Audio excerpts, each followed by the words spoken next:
Is Dragon Ball Z overrated? Dragon Ball Z is one of the most widely successful and accepted international phenomenons and probably the most famous Japanese anime series ever. You could make an argument about Pokemon and a few others, but without a doubt, DBZ is one of the only shows that is internationally beloved. But some people think it doesn't deserve to be, and others actually do believe that it's the best anime of all time. But on this video, we're going to take an unbiased look, and yes, I know I'm a Dragon Ball channel, but still, I'm going to take an unbiased look at this question and come up with the best possible answer for all of you. Let's go.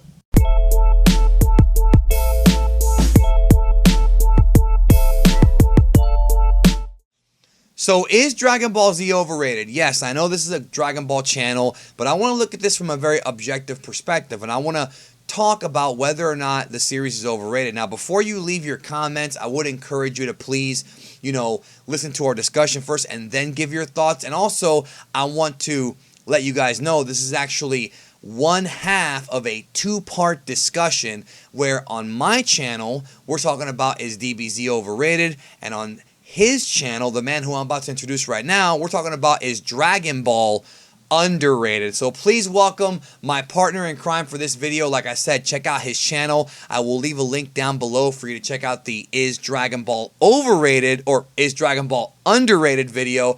Please welcome the Frozen Particle. Hello. Hello guys, welcome back to yet another video. Happy to be here, man.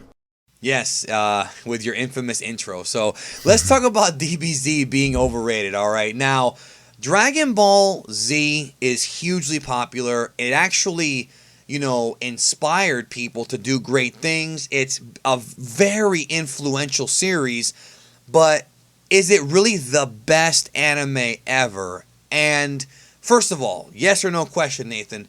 Is DBZ the best anime? And we're talking about just Z, okay? Just want to clarify this. We're not talking about Dragon Ball GT or Super, just Z. Nathan, is Dragon Ball Z, in your opinion, the best anime of all time?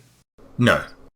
Okay, now, the reason why I asked that is because a lot of Dragon Ball Z fans do consider it to be the best anime of all time, even though they've only seen a handful of anime. And I'm always of the opinion that if you're going to compare one show to another show of its ilk, you need to at least see a substantial portion of its competitors. So if you've seen Yu Yu Hakusho, if you've seen a bunch of Gundams, if you've seen, Full Metal Alchemist, which Full Metal Alchemist is also considered by many to be the best anime ever, then if you say DBZ is the best, or is your personal favorite. I mean, your favorite, it's all about opinion, but as far as it being the best, like as far as overall quality start to finish, I also don't think it's the best, but if you do, it's okay. So that kind of answers the question about it being, I guess overrated by some. However, I feel, Nathan, that a lot of the anime snobs, and what I mean by that is the anime fans who just don't like Dragon Ball, and they are out there, I think it's the opposite. So what do you think?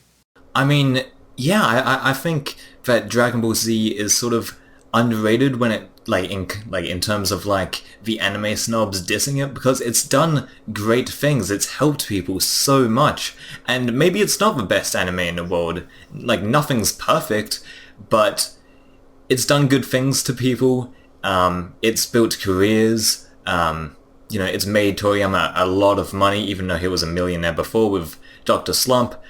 But yeah, is it the best anime? No, but I think it's certainly not overrated just because a few anime snobs, say it sucks compared to other anime.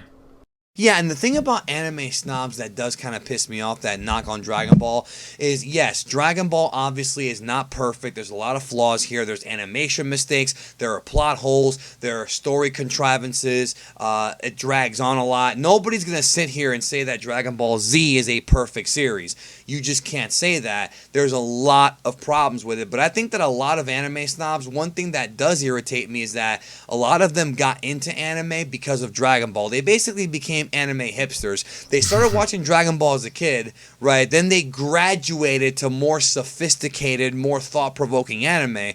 And there's nothing wrong with that, Nathan. If you get into movies by watching, I don't know, The Little Mermaid, and then later on in your life you start watching stuff like A Clockwork Orange, cringe and you start to appreciate that more. There's nothing wrong with that, but I feel a lot of anime elitists forget that DBZ is what got them into it. They forget that DBZ is, that for many people, the gateway drug to anime. And I think that it deserves respect. And I also think that in some ways, Nathan, DBZ is very underrated because a lot of people never pick up on the themes of the series. They don't pick up on some of the subtext. A lot of people just focus on, the screaming and the muscles. That seems to be the perspective from those who have never seen the series, that DBZ is all screaming and muscles and long, drawn-out fights, and that is part of it, but they don't understand like the development of the characters, Vegeta's character arc, Gohan's character arc, the heartwarming and touching moments, all these things that make DBZ and really all of Dragon Ball special. I think that it's underrated in that aspect. However,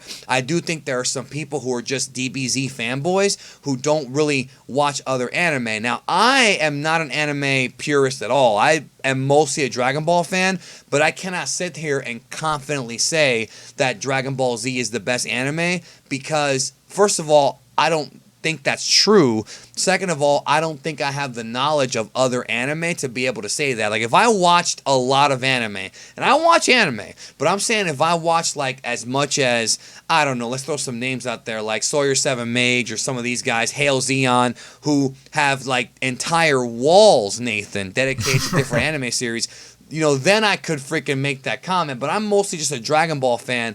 But even as a Dragon Ball fan, I do think that DBZ may be a little bit overrated, but at the same time, I think it's also very underrated. I think DBZ should be seen by people who like stuff like The Walking Dead and Game of Thrones, because DBZ was like that before those shows even existed. Maybe not in terms of quality, but they're adaptations from books. They have recurring arcs and things like that. They sometimes struggle to keep up with the books and vice versa. So, you know what I mean? I think that I don't think DBZ is overrated, but do you think that DBZ is overrated in comparison to other Dragon Ball series like Dragon Ball, for example? Like, what do you think? How do you compare it to other shonen shows? I think it is overrated because a lot of people say that Dragon Ball Z has the best fight scenes, and Dragon Ball Z's fight scenes are awesome, but they're not perfect. There is animation loops, like, those GIFs on the internet, how it's just like looping animation of Dragon Ball Z fights. That's what Toei does. Like, they just cut corners with the animation a lot. So in comparison to other shonen, it's possibly overrated compared to other shonen, but in comparison to the other Dragon Ball series like GT, Super, and the original Dragon Ball, I think it's pretty... I don't think it's overrated yet. I don't think it's underrated either. It's sort of in its own bubble, and I think that's the way Dragon Ball Z should be sort of critiqued, because Toriyama, he doesn't intend to write high art. Like, he just intends to write a fun action-adventure story with lots of references to his favorite sort of movies and cultures. So, yeah, it shouldn't be considered like high art, Yeah, but in some ways, the guy really is a visionary. He really is a genius. I mean, he really is. When you look into, like, some of the references he pulls from and some of the real culture, Derek Padula has covered this extensively in his books, and I've covered it as well in Dragon Ball In Depth. Toriyama really is a genius mind, and you know what, dude? He started a lot of these other anime. Like, One Piece and Naruto and Bleach have taken influence from Dragon Ball. It's not even a joke, but that we're talking about all of Dragon Ball. DBZ itself, I do think, is overrated by many because they don't explore the rest of Dragon Ball or the rest of anime. However, I think it is underrated by those outside of the Dragon Ball fandom. I think that I always felt, Nathan, that if Dragon Ball had a really good dub when it first came out and it was, top notch, if they didn't have these problems they had back then, good audio, and if they aired it on primetime, like after The Simpsons, I would say it would be hugely successful if they did that. I've always stuck to that, and I think it's true. I really do. So there you go. Anyways, folks, check out the Frozen Particles channel. We have the other half of the discussion, which is Dragon Ball underrated? Not Z, the original series. Is it too slept on? Nathan and I discussed it over there. Do you have anything else to say before we get out of here? No, man, I think it's depending on where you're coming from and what type of fan you are to dictate the question, is Dragon Ball Z underrated and overrated? It really just depends. Yes, that's exactly what we agree. We agree totally. And let us know your thoughts also. Try to look at it from an unbiased perspective, okay? Unbiased. You might have grown up a DBZ fanboy. Maybe you didn't. It's fine. Let us know what you think. Thank you so much. We'll talk to y'all down the road.